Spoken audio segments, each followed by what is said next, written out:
ಎಲ್ಲರಿಗೂ ನಮಸ್ಕಾರ. ಮುತ್ತೈದೆಯರು ಬಳೆಗಳನ್ನು ಧರಿಸುವಾಗ ಹೀಗೆ ಮಾಡುವುದರಿಂದ 100 ವರ್ಷ ಸುಮಂಗಲಿಯಾಗಿ ಬಾಳುತ್ತಾರೆ. ಮುತ್ತೈದೆಯರು ಬಳೆಗಳನ್ನು ಧರಿಸುವ ಕೆಲವು ವಿಷಯಗಳನ್ನು ತಿಳಿದುಕೊಳ್ಳಬೇಕು. ಮಹಿಳೆಯರು ಕೈಗಳಿಗೆ ಎಷ್ಟು ಬಳೆಗಳನ್ನು ಧರಿಸಬೇಕು, ಯಾವ ಬಣ್ಣಗಳ ಬಳೆಗಳನ್ನು ಧರಿಸಬೇಕು, ಬದಲಿಸುವ ಸಮಯದಲ್ಲಿ ಯಾವ ನಿಯಮಗಳನ್ನು ಪಾಲಿಸಬೇಕು, ಒಡೆದ ಬಳೆಗಳನ್ನು ಏನು ಮಾಡಬೇಕು, ಹೀಗೆ ಹಲವಾರು ಪ್ರಶ್ನೆಗಳು ನಿಮ್ಮಲ್ಲಿ ಇರುತ್ತವೆ. ಇದರ ಬಗ್ಗೆ ಸಂಪೂರ್ಣ ಮಾಹಿತಿಯನ್ನು ಈ ವಿಡಿಯೋದಲ್ಲಿ ತಿಳ್ಕೊಳ್ಳೋಣ. ಮುತ್ತೈದೆಯು ಎಲ್ಲ ಸಮಯದಲ್ಲಿ ಪಂಚಮಾಂಗಲ್ಯವನ್ನು ಧರಿಸಬೇಕೆಂದು ನಮ್ಮ ಪ್ರಾಚೀನ ಗ್ರಂಥಗಳಲ್ಲಿ ಹೇಳಲಾಗಿದೆ. ಬಹಳಷ್ಟು ಮಂದಿಗೆ ಈ ಪಂಚಮಾಂಗಲ್ಯವೇನೆಂದು ಸಂದೇಹ ಮೂಡುತ್ತದೆ. ಅದು ಏನು ಅಂದರೆ ಹಣೆಗೆ ಕುಂಕುಮ, ಕುತ್ತಿಗೆಯಲ್ಲಿ ತಾಳಿ, ಕೈಗೆ ಬಳೆಗಳು, ತಲೆಯಲ್ಲಿ ಹೂವು, ಕಾಲುಂಗುರ ಇವುಗಳು ಮುತ್ತೈದೆಗೆ ಪಂಚಮಾಂಗಲ್ಯವಾಗಿರುತ್ತದೆ. ಹೂವು, ಕುಂಕುಮ, ಮಾಂಗಲ್ಯ, ಬಳೆ, ಕಾಲುಂಗರ ಈ 5 ವಸ್ತುಗಳಲ್ಲಿ ಬಳೆಗಳು ಅತಿ ಮುಖ್ಯವಾಗಿರುತ್ತದೆ. ಕೈಗಳಿಗೆ ಬಳೆಗಳನ್ನು ಧರಿಸುವ ಮುನ್ನ ಈ ನಿಯಮಗಳನ್ನು ಪಾಲಿಸುವುದರಿಂದ ತಾಯಿ ಲಕ್ಷ್ಮೀದೇವಿಯ ಅನುಗ್ರಹವು ನಿಮ್ಮ ಮೇಲೆ ಸದಾ ಇರುತ್ತದೆ. ಮುತ್ತೈದೆಯರು ಪ್ರತಿದಿನ ಗಾಜಿನ ಬಳೆಗಳನ್ನು ಧರಿಸುವುದರಿಂದ ತಾಯಿ ಲಕ್ಷ್ಮೀದೇವಿಯ ಅನುಗ್ರಹವು ಸದಾ ಇರುತ್ತದೆ. ಒಡೆದ ಬಳೆಗಳನ್ನು ಕಸದ ಬುಟ್ಟಿಗೆ ಹಾಕದೆ ಯಾರೂ ತುಳಿಯದ ಜಾಗದಲ್ಲಿ ಹಾಕುವುದು ಉತ್ತಮ. ಮುತ್ತೈದೆಯರು ಬರೀ ಚಿನ್ನದ ಬಳೆಗಳನ್ನು ಧರಿಸಬಾರದು. ಚಿನ್ನದ ಬಳೆಗಳಲ್ಲಿ ಕನಿಷ್ಠ 2 ಗಾಜಿನ ಬಳೆಗಳನ್ನು ಧರಿಸಬೇಕು. ಸತಿ ಸಾವಿತ್ರಿ, ಅರುಂಧತಿ, ನರ್ಮದಾ ಇವರು ಕೂಡ ಗಾಜಿನ ಬಳೆಗಳನ್ನು ಧರಿಸುತ್ತಿದ್ದರು. ಗಾಜಿನ ಬಳೆಗಳು ಚಿನ್ನದ ಬಳೆಗಳಿಗಿಂತ ಶ್ರೇಷ್ಠವಾಗಿದೆ. ಮುತ್ತೈದೆಯರು ಯಾವ ಬಣ್ಣದ ಬಳೆಗಳನ್ನು ಧರಿಸಬೇಕೆಂದರೆ ಹಸಿರು, ಕೆಂಪು, ಹಳದಿ ಬಣ್ಣಗಳ ಬಳೆಗಳು ಧರಿಸುವುದು ತುಂಬ ಶ್ರೇಷ್ಠವಾಗಿದೆ. ಸರಸ್ವತಿ ದೇವಿ, ಲಲಿತಾ ಪರಮೇಶ್ವರಿಯ ಭಕ್ತರು ಹಾಗೂ ಶಕ್ತಿ ದೇವತೆಯರನ್ನು ಪೂಜಿಸುವವರು ಹಸಿರು ಬಣ್ಣದ ಬಳೆಗಳನ್ನು ಧರಿಸಬೇಕು. ಇದು ಬಹಳ ಶ್ರೇಷ್ಠವಾಗಿರುತ್ತದೆ. ಬಳೆಗಳನ್ನು ಧರಿಸುವಾಗ ಎಷ್ಟು ಬಳೆಗಳನ್ನು ಧರಿಸಬೇಕೆಂದರೆ ಒಂದು ಕೈಗೆ 1 ಡಜನ್ ಬಳೆಗಳನ್ನು ಧರಿಸಬೇಕು, ಅಥವಾ ಒಂದು ಕೈಗೆ 6, ಮತ್ತೊಂದು ಕೈಗೆ 6 ಬಳೆಗಳನ್ನು ಧರಿಸಬೇಕು. ಈ ರೀತಿಯಾಗಿ ಬಳೆಗಳನ್ನು ಧರಿಸುವುದು ತುಂಬ ಶುಭಪ್ರದವಾಗಿದೆ. ನೀವು ಧರಿಸಿದ ಗಾಜಿನ ಬಳೆ ಅಥವಾ ಚಿನ್ನದ ಬಳೆಗಳನ್ನು ಅಪ್ಪಿತಪ್ಪಿಯೂ ಬೇರೆಯವರಿಗೆ ಧರಿಸಲು ಕೊಡಬೇಡಿ, ಏಕೆಂದರೆ ನಿಮ್ಮ ಸೌಭಾಗ್ಯ ಅವರಿಗೆ ಹೋಗುತ್ತದೆ. ಹಳದಿ ಬಣ್ಣ, ಗುಲಾಬಿ ಬಣ್ಣ, ಕೆಂಪು ಬಣ್ಣಗಳು ತಾಯಿ ಲಕ್ಷ್ಮೀ ದೇವಿಗೆ ತುಂಬ ಇಷ್ಟವಾದ ಬಣ್ಣಗಳು.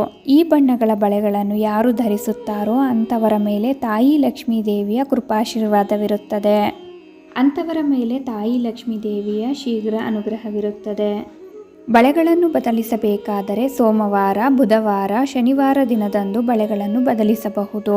ಮಂಗಳವಾರ ದಿನದಂದು ಯಾವ ಕಾರಣಕ್ಕೂ ಬಳೆಗಳನ್ನು ತೆಗೆಯಬಾರದು.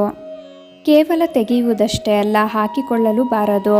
ಶುಕ್ರವಾರದ ದಿನದಂದು ಹಾಕಿಕೊಳ್ಳಬಹುದು, ಆದರೆ ಯಾವುದೇ ಕಾರಣಕ್ಕೂ ತೆಗೆಯಬಾರದು.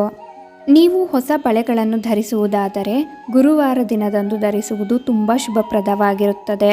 ಗುರುವಾರದ ದಿನದಂದು ಹೊಸ ಬಳೆಗಳನ್ನು ಧರಿಸುವುದರಿಂದ ಅಷ್ಟೈಶ್ವರ್ಯವು ಲಭಿಸುವುದೆಂದು ಪುರಾಣಗಳಲ್ಲಿ ತಿಳಿಸಲಾಗಿದೆ.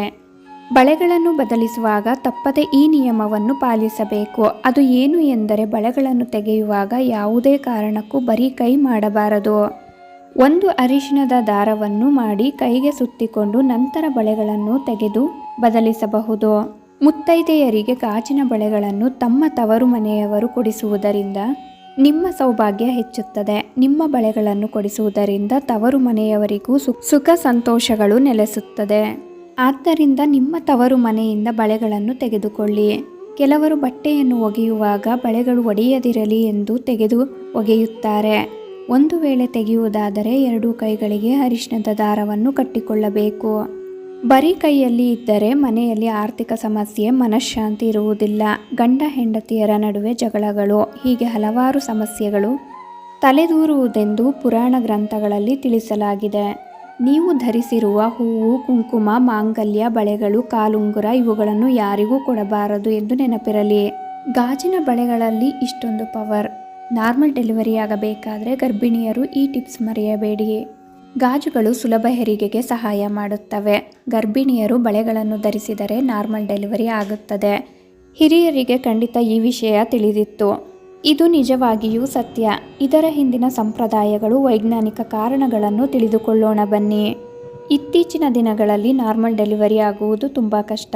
ಇದಕ್ಕೆ ಡಾಕ್ಟರ್ಗಳು ಹಲವಾರು ಕಾರಣಗಳನ್ನು ಹೇಳುತ್ತಾರೆ. ಗರ್ಭಿಣಿಯರು ಸರಿಯಾಗಿ ಫಿಸಿಕಲ್ ಎಕ್ಸರ್ಸೈಸ್ ಮಾಡದೇ ಇರುವುದು ಪ್ರಧಾನ ಕಾರಣವಾದರೆ, ಅವರು ತಿನ್ನುವ ಆಹಾರ ಗುಣಮಟ್ಟದ್ದಾಗಿರದೆ ಇರುವುದು ಮತ್ತೊಂದು ಕಾರಣ. ಹಾಗಾಗಿ ಯಾವ ಆಸ್ಪತ್ರೆಯಲ್ಲಾದರೂ ಸಿಸೇರಿಯನ್ಗಳೇ ಹೆಚ್ಚಾಗಿ ನಡೆಯುತ್ತಿವೆ. ಆದರೆ ಪೂರ್ವಕಾಲದಲ್ಲಿ ದೊಡ್ಡವರು ಹೇಳಿದ ವಿಧಾನಗಳನ್ನು ಪಾಲಿಸಿದರೆ ನಾರ್ಮಲ್ ಡೆಲಿವರಿ ಆಗುತ್ತದೆಯಂತೆ. ಅದು ಕೂಡ ಹೆಚ್ಚು ಕಷ್ಟಪಡದೆಯೇ ಈಸಿಯಾಗಿ ಆಗುತ್ತದೆ ಎಂದು ಹೇಳುತ್ತಿದ್ದಾರೆ. ಪ್ರಾಚೀನ ಹಿಂದೂ ಸಂಪ್ರದಾಯದ ಪ್ರಕಾರ ಗರ್ಭಿಣಿಯರು ಬಳೆಗಳನ್ನು ಧರಿಸುವುದು ಶುಭ ಸೂಚಕ.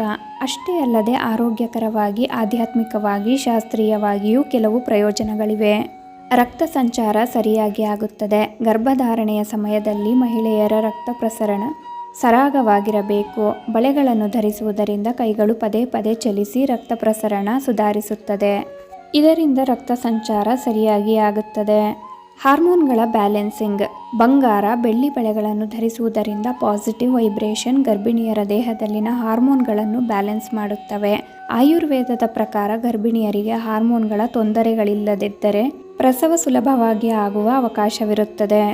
ಮಾನಸಿಕ ಪ್ರಶಾಂತತೆ. ಬ್ಯಾಂಗಲ್ಸ್ ಶಬ್ದ ಒಂದು ವಿಶೇಷವಾದ ವೈಬ್ರೇಷನ್ ಅನ್ನು ಹೊಂದಿರುತ್ತವೆ. ಇವು ಸದ್ದು ಮಾಡುತ್ತಿದ್ದರೆ ಹೊಟ್ಟೆಯಲ್ಲಿರುವ ಮಗುವಿಗೆ ಹಾಯಾಗಿರುತ್ತದೆ. ಮಹಿಳೆಗೂ ಮಾನಸಿಕ ಪ್ರಶಾಂತತೆ ಉಂಟಾಗುತ್ತದೆ. ಹಾಗಾಗಿ ಪ್ರೆಗ್ನೆನ್ಸಿ ಕನ್ಫರ್ಮ್ ಆದಾಗಿನಿಂದ ಬಳೆಗಳನ್ನು ಹೆಚ್ಚಾಗಿ ಹಾಕಿಕೊಳ್ಳಬೇಕೆಂದು ದೊಡ್ಡವರು ಹೇಳುತ್ತಾರೆ. ಮನಸ್ಸು ಪ್ರಶಾಂತವಾಗಿದ್ದರೆ ಡೆಲಿವರಿ ಈಸಿಯಾಗಿ ಆಗುತ್ತದೆಂದು ಡಾಕ್ಟರ್ಗಳು ಕೂಡ ಹೇಳುತ್ತಾರೆ. ಮಗುವಿನ ಕೇಳುವ ಶಕ್ತಿ ಹೆಚ್ಚಾಗುತ್ತದೆ. 6ನೇ ತಿಂಗಳಿನಿಂದ ಗರ್ಭದಲ್ಲಿರುವ ಶಿಶು ಶಬ್ದಗಳನ್ನು ಕೇಳಲು ಸಾಧ್ಯವಾಗುತ್ತದೆ. ಬಳೆಗಳ ಶಬ್ದ ಮಗುವಿಗೆ ಪಾಸಿಟಿವ್ ವೈಬ್ರೇಷನ್ ಅನ್ನು ನೀಡುತ್ತದೆ. ಆದ್ದರಿಂದ ಮಗುವಿನ ಬೆಳವಣಿಗೆಯಲ್ಲಿ ಯಾವುದೇ ತೊಂದರೆಗಳು ಬರುವುದಿಲ್ಲ. ಆಧ್ಯಾತ್ಮಿಕ ಸಾಂಪ್ರದಾಯಿಕ ನಂಬಿಕೆಗಳು. ಹಿಂದೂ ಸಂಪ್ರದಾಯದ ಪ್ರಕಾರ ಗರ್ಭಿಣಿಯರು ಬಳೆಗಳನ್ನು ಧರಿಸುವುದರಿಂದ ಕೆಟ್ಟ ದೃಷ್ಟಿ ಬೀಳದಂತೆ ಕಾಪಾಡುತ್ತದೆ. ಮಾನಸಿಕ ಪ್ರಶಾಂತತೆ, ರಕ್ತ ಪ್ರಸರಣ ಸುಧಾರಿಸುವುದು, ಒತ್ತಡ ಕಡಿಮೆಯಾಗುವುದು ಮುಂತಾದ ಪ್ರಯೋಜನಗಳಿವೆ. ಆದ್ದರಿಂದ ಡೆಲಿವರಿ ಸುಲಭವಾಗಿ ಆಗುತ್ತದೆ. ಮದುವೆ ಆಗ್ತಿದ್ದ ಹಾಗೆ ಹೆಂಗಸರು ದಪ್ಪ ಆಗೋಕೆ ಕಾರಣವೇನು? ಸ್ಲಿಮ್ ಆಗೋದು ಹೇಗೆ ಗೊತ್ತಾ? ಪುರುಷರಿಗೆ ಹೋಲಿಕೆ ಮಾಡಿದರೆ ಮಹಿಳೆಯರು ಬೇಗ ದಪ್ಪ ಆಗ್ತಾರೆ. ಇದು ಸಾಮಾನ್ಯವಾದ ವಿಷಯವಾಗಿದೆ. ಎಷ್ಟೋ ಬಾರಿ ಈ ಬಗ್ಗೆ ಮಹಿಳೆಯರು ಚಿಂತೆ ಮಾಡುತ್ತಾರೆ. ಹಾಗಾದರೆ ಇದಕ್ಕೆ ಕಾರಣ ಏನು ಗೊತ್ತಾ? ಮಹಿಳೆಯರು ದಪ್ಪ ಆಗಲು ಶುರುವಾದರೆ ಮೊದಲು ಅವರ ಹೊಟ್ಟೆಯ ಭಾಗ, ತೊಡೆಯ ಭಾಗದಲ್ಲಿ ಕೊಬ್ಬು ಸಂಗ್ರಹಗೊಳ್ಳುತ್ತಾ ಹೋಗುತ್ತದೆ. ಅದೇ ಪುರುಷರಲ್ಲಿ ಕಿಬ್ಬೊಟ್ಟೆಯ ಸುತ್ತಲೂ ಬೊಜ್ಜು ಬರುತ್ತದೆ. ಮಹಿಳೆಯರ ದೇಹದ ತೂಕದ ವಿಷಯಕ್ಕೆ ಬಂದಾಗ ಜೈವಿಕ ಹಾರ್ಮೋನ್ಗಳು ಮತ್ತು ಸಾಮಾಜಿಕ ಸಾಂಸ್ಕೃತಿಕ ಅಂಶಗಳು ಪ್ರಮುಖವಾಗಿ ಕಾರಣವಾಗುತ್ತವೆ. ಮಹಿಳೆಯರಲ್ಲಿ ಋತುಬಂಧದ ಜೈವಿಕ ಅಂಶವು ಕೊಬ್ಬಿನ ವಿತರಣೆಯ ಮೇಲೆ ಪರಿಣಾಮ ಬೀರುತ್ತದೆ, ಅಪಾಯವನ್ನು ಹೆಚ್ಚಿಸುತ್ತದೆ ಅಥವಾ ಆರೋಗ್ಯದ ಮೇಲೆ ಬೊಜ್ಜಿನ ಋಣಾತ್ಮಕ ಪರಿಣಾಮಗಳನ್ನು ಉಲ್ಬಣಗೊಳಿಸುತ್ತದೆ. ಇನ್ನು ಋತುಬಂಧದ ಮುಕ್ತಾಯದ ಸಮಯದಲ್ಲಿ ಈಸ್ಟ್ರೋಜನ್ ಮಟ್ಟದಲ್ಲಿನ ಇಳಿಕೆಯು ದೇಹದಲ್ಲಿನ ಕೊಬ್ಬಿನ ವಿತರಣೆಯನ್ನು ಬದಲಾಯಿಸುವ ಮೂಲಕ ತೂಕ ಹೆಚ್ಚಾಗಲು ಕಾರಣವಾಗುತ್ತದೆ. ಮಹಿಳೆಯರು ಸ್ವಾಭಾವಿಕವಾಗಿ ಪುರುಷರಿಗಿಂತ ಹೆಚ್ಚಿನ ದೇಹದ ಕೊಬ್ಬನ್ನು ಹೊಂದಿರುತ್ತಾರೆ. ಇದು ಸಂತಾನೋತ್ಪತ್ತಿ ಆರೋಗ್ಯಕ್ಕೆ ಅವಶ್ಯಕವಾಗಿದೆ. ಆದರೆ ತೂಕ ನಿರ್ವಹಣೆಯನ್ನು ಹೆಚ್ಚು ಸವಾಲಿನದ್ದಾಗಿ ಮಾಡುತ್ತದೆ. ಈ ಪ್ರಕೃತಿಯು ಚಯಾಪಚಯ ಬದಲಾವಣೆಗಳಿಗೆ ಕಾರಣವಾಗುವ ಹಲವಾರು ಹಾರ್ಮೋನುಗಳ ಅಸಮತೋಲನಗಳಿಗೆ ಕಾರಣವಾಗಿದೆ. ವಿವಿಧ ಜೀವನದ ಹಂತಗಳಲ್ಲಿ ಪ್ರೌಢಾವಸ್ಥೆ, ಗರ್ಭಧಾರಣೆ ಮತ್ತು ಋತುಬಂಧ ಹಾರ್ಮೋನುಗಳ ಏರಿಳಿತಗಳು ಕೊಬ್ಬಿನ ಶೇಖರಣೆಯನ್ನು ವಿಶೇಷವಾಗಿ ಸೊಂಟ ಮತ್ತು ಹೊಟ್ಟೆಯ ಸುತ್ತಲೂ ಸಂಗ್ರಹಗೊಳ್ಳಬಹುದು. ಈಗಿನವರು ಹೆಚ್ಚಾಗಿ ಸಂಸ್ಕರಿಸಿದ ಆಹಾರಗಳನ್ನು ತಿನ್ನುತ್ತಾರೆ. ಇದರಲ್ಲಿ ಫ್ರಕ್ಟೋಸ್ ತುಂಬಿರುತ್ತದೆ. ಇದು ಇನ್ಸುಲಿನ್ ಪ್ರತಿರೋಧ ಮತ್ತು ಇತರ ಹಾರ್ಮೋನುಗಳ ಅಸಮತೋಲನಕ್ಕೆ ಕಾರಣವಾಗುತ್ತದೆ. ಇನ್ಸುಲಿನ್ ಪ್ರತಿರೋಧ ಸಂಭವಿಸಿದಲ್ಲಿ ಮೇದೋಜೀರಕ ಗ್ರಂಥಿಯು ರಕ್ತದಲ್ಲಿನ ಸಕ್ಕರೆ ಮಟ್ಟವನ್ನು ನಿಯಂತ್ರಣದಲ್ಲಿಡಲು ಹೆಚ್ಚಿನ ಇನ್ಸುಲಿನ್ ಉತ್ಪಾದಿಸಬೇಕಾಗುತ್ತದೆ. ಕಾಲಾನಂತರದಲ್ಲಿ ಇನ್ಸುಲಿನ್ ಪ್ರತಿರೋಧವು ಹದಗೆಟ್ಟರೆ ಬೊಜ್ಜು ಮತ್ತು ಚಯಾಪಚಯ ಅಸ್ವಸ್ಥತೆಗಳ ಅಪಾಯವನ್ನು ಹೆಚ್ಚಿಸುತ್ತದೆ. ಮಹಿಳೆಯರು ತಮ್ಮ 30, 40 ಮತ್ತು ಅದಕ್ಕಿಂತ ಹೆಚ್ಚು ವಯಸ್ಸಿನವರಾಗುತ್ತಿದ್ದಂತೆ ಹಲವಾರು ಪ್ರಮುಖ ಚಯಾಪಚಯ ಬದಲಾವಣೆಗಳು ತೂಕ ಹೆಚ್ಚಾಗಲು ಕಾರಣವಾಗುತ್ತವೆ. ಈ ವಯಸ್ಸಿನಲ್ಲಿ ಮಹಿಳೆಯರು ಸ್ನಾಯುವಿನ ದ್ರವ್ಯರಾಶಿಯಲ್ಲಿ ಇಳಿಕೆಯನ್ನು ಅನುಭವಿಸುತ್ತಾರೆ. ಆಗ ನೈಸರ್ಗಿಕವಾಗಿ ಚಯಾಪಚಯ ಕ್ರಿಯೆ ನಿಧಾನಗೊಳ್ಳುತ್ತದೆ. ಹಾರ್ಮೋನು ಬದಲಾವಣೆಗಳು ವಿಶೇಷವಾಗಿ ಈಸ್ಟ್ರೋಜನ್ ಮತ್ತು ಪ್ರೊಜೆಸ್ಟರಾನ್ ಮಟ್ಟದಲ್ಲಿನ ಇಳಿಕೆ ನಿರ್ಣಾಯಕ ಪಾತ್ರವನ್ನು ವಹಿಸುತ್ತದೆ. ಈಸ್ಟ್ರೋಜನ್ ಕಡಿಮೆಯಾದಂತೆ ಇನ್ಸುಲಿನ್ ಪ್ರತಿರೋಧವು ಹೆಚ್ಚಾಗಬಹುದು. ಇದು ಕೊಬ್ಬಿನ ಶೇಖರಣೆಯನ್ನು, ಮುಖ್ಯವಾಗಿ ಹೊಟ್ಟೆಯ ಕೊಬ್ಬನ್ನು ಉತ್ತೇಜಿಸುತ್ತದೆ ಎಂದು ವೈದ್ಯರು ಹೇಳಿದ್ದಾರೆ. ಕಾಲಾನಂತರದಲ್ಲಿ ತೂಕ ಹೆಚ್ಚಾಗುವಲ್ಲಿ ಇನ್ಸುಲಿನ್ ಪ್ರತಿರೋಧವು ಅತ್ಯಗತ್ಯ ಪಾತ್ರವನ್ನು ವಹಿಸುತ್ತದೆ. ಇನ್ಸುಲಿನ್ ಪ್ರತಿರೋಧ ಉಂಟಾದಾಗ ದೇಹವು ಇನ್ಸುಲಿನ್ ಅನ್ನು ಪರಿಣಾಮಕಾರಿಯಾಗಿ ಬಳಸುವ ಸಾಮರ್ಥ್ಯ ಕಡಿಮೆಯಾಗುತ್ತದೆ. ಇದು ರಕ್ತದಲ್ಲಿನ ಸಕ್ಕರೆ ಮಟ್ಟವನ್ನು ಹೆಚ್ಚಿಸಲು ಕಾರಣವಾಗುತ್ತದೆ. ಸಾಮಾನ್ಯವಾಗಿ ಜೀವಕೋಶಗಳು ಶಕ್ತಿಗಾಗಿ ಸಕ್ಕರೆಯನ್ನು ಹೀರಿಕೊಳ್ಳಲು ಸಹಾಯ ಮಾಡುವ ಇನ್ಸುಲಿನ್ ಕಡಿಮೆ ಪರಿಣಾಮಕಾರಿಯಾಗುತ್ತದೆ ಮತ್ತು ಪ್ರತಿಯಾಗಿ ಇದು ಕೊಬ್ಬಿನ ಶೇಖರಣೆಯನ್ನು ಉತ್ತೇಜಿಸುತ್ತದೆ. ನಿಮ್ಮ ಕರುಳು ಸರಿಯಾಗಿ ಕಾರ್ಯನಿರ್ವಹಿಸದಿದ್ದರೆ ಲೆಪ್ಟಿನ್ ಮತ್ತು ಗ್ರೆಲಿನ್ನಂತಹ ಹಸಿವನ್ನು ನಿಯಂತ್ರಿಸುವ ಹಾರ್ಮೋನುಗಳಲ್ಲಿ ತೊಂದರೆ ಉಂಟಾಗಬಹುದು. ಇದು ಹೆಚ್ಚಿದ ಹಸಿವು, ಕಡಿಮೆಯಾದ ತೃಪ್ತಿ ಮತ್ತು ಅಂತಿಮವಾಗಿ ಇನ್ಸುಲಿನ್ ಪ್ರತಿರೋಧಕ್ಕೆ ಕಾರಣವಾಗಬಹುದು. ಇದು ಸಂಭವಿಸಿದಾಗ ಹಾನಿಕಾರಕ ವಸ್ತುಗಳು ರಕ್ತ ಪ್ರವಾಹಕ್ಕೆ ಸೋರಿಕೆಯಾಗುತ್ತವೆ, ಉರಿಯೂತವನ್ನು ಪ್ರಚೋದಿಸುತ್ತವೆ, ಹೈಪೋಥೈರಾಯಿಡಿಸಂನಂತಹ ಸ್ವಯಂ ನಿರೋಧಕ ಪರಿಸ್ಥಿತಿಗಳ ಅಪಾಯವನ್ನು ಹೆಚ್ಚಿಸುತ್ತವೆ. ನಿಮ್ಮ ಕರುಳು ಸ್ವಯಂ ನಿರೋಧಕ ಪರಿಸ್ಥಿತಿಗಳ ಅಪಾಯವನ್ನು ಹೆಚ್ಚಿಸುತ್ತವೆ. ಇದು ಹೆಚ್ಚಾಗಿ ತೂಕ ಹೆಚ್ಚಾಗುವುದಕ್ಕೆ ಸಂಬಂಧಿಸಿದೆ ಎಂದು ವೈದ್ಯರು ಹೇಳುತ್ತಾರೆ. ಮಹಿಳೆಯರು ವಯಸ್ಸಾದಂತೆ ನಿರ್ವಹಣೆಯನ್ನು ಸುಲಭಗೊಳಿಸಲು ಅವರು ಆರಂಭಿಕ ಹಂತದಲ್ಲಿಯೇ ಹಲವಾರು ಪ್ರಮುಖ ಜೀವನ ಶೈಲಿ ಅಭ್ಯಾಸಗಳನ್ನು ಅಳವಡಿಸಿಕೊಳ್ಳಬೇಕು. ಪ್ರತಿ ಊಟದಲ್ಲಿ, ವಿಶೇಷವಾಗಿ ಬೆಳಗ್ಗೆ ಆಹಾರದಲ್ಲಿ, ಪ್ರೋಟೀನ್ ಸೇರಿಸಿ. ಬೀಜಗಳು, ಮೊಟ್ಟೆಗಳು, ಕೋಳಿ, ಮೊಸರು, ಹೆಸರುಕಾಳುಗಳು ಮತ್ತು ಹಾಲುಡಕು ಪ್ರೋಟೀನ್ನಂತಹ ಆಹಾರಗಳು ಊಟದಲ್ಲಿ ಇರಲೇಬೇಕು. ಇದು ಇನ್ಸುಲಿನ್ ಪ್ರತಿರೋಧವನ್ನು ತಡೆಯುತ್ತದೆ ಮತ್ತು ಚಯಾಪಚಯವನ್ನು ಹೆಚ್ಚಿಸುತ್ತದೆ. ಆರೋಗ್ಯಕರ ಕೊಬ್ಬುಗಳು, ವಿಶೇಷವಾಗಿ ಒಮೆಗಾ 3ಗಳನ್ನು ಆಹಾರದಲ್ಲಿ ಸೇರಿಸಿಕೊಳ್ಳಬೇಕು, ಏಕೆಂದರೆ ಇವು ಅತ್ಯಾಧಿಕತೆಯನ್ನು ಒದಗಿಸುತ್ತವೆ ಮತ್ತು ಹಾರ್ಮೋನುಗಳ ಸಮತೋಲನವನ್ನು ಬೆಂಬಲಿಸುತ್ತವೆ.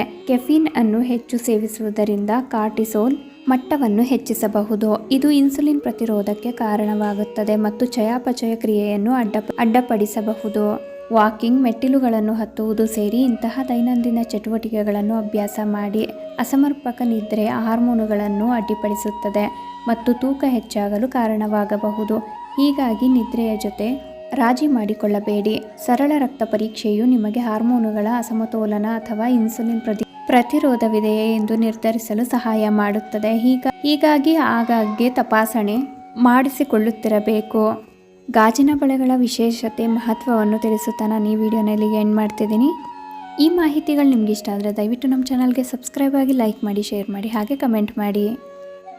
ಓಂ ಶ್ರೀ ಲಕ್ಷ್ಮೀನಾರಾಯಣಾಯ ನಮಃ.